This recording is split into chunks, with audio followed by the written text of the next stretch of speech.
The FBI issued a warning saying teenage boys are being targeted with sextortion through online gaming platforms. Digital lifestyle contributor Caleb Kinchlow joins us now with more on this. So, Caleb, why did the FBI issue this warning?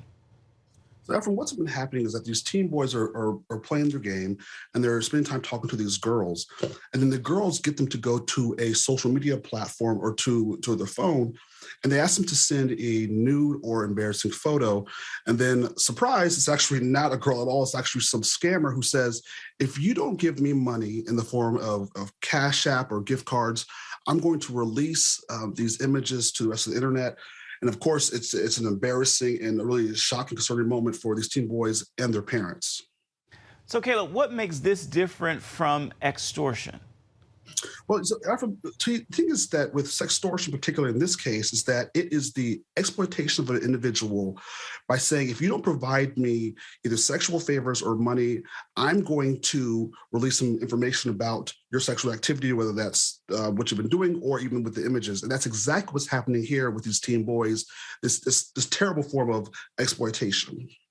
What challenges have the FBI encountered in dealing with this crime?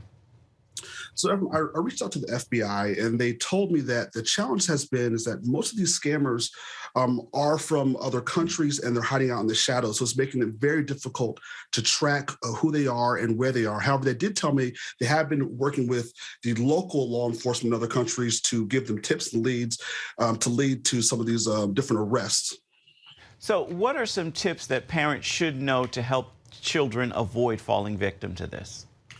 Well, the first tip is to inform your teens of, hey, be very leery when you're online playing with games and the information that you're releasing. And the second thing is the red flag is if they try to get you to move to a different platform, particularly a social media platform, that's something to look out for, because they now have the option to screenshot, to record, and to share information about you that you wouldn't normally have on the video game. So be very leery in terms of those red flags. What are you seeing in terms of the cases out there? I could have sworn I'm hearing even some instances of young men unfortunately committing suicide. Of course, that's definitely something that has been happening and is a major concern, because these things are really traumatic. I mean, it's the idea of they feel like they have nothing, no ways to stop this thing. Once the information is out there, once it's on the internet, what do you do? So unfortunately, some people, have committed suicide or self-harm. Some actually have tried to go to police, but really, ultimately, what do you do in these type of cases?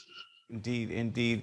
And once again, what's your word of warning and encouragement to parents on how to talk about this with their children? The teens don't necessarily have the emotional maturity from. So that's why, as parents, as educators, we have to warn them. Whatever you put out there online, whatever you send out to someone via your phone or anything, is out there. You lose control over what's going to happen with it. So you can end up in an extortion type of situation, just like this one. All right, Caleb Kinchlow, thank you so much. Much appreciate your insight and the word of warning to parents there. Thank you.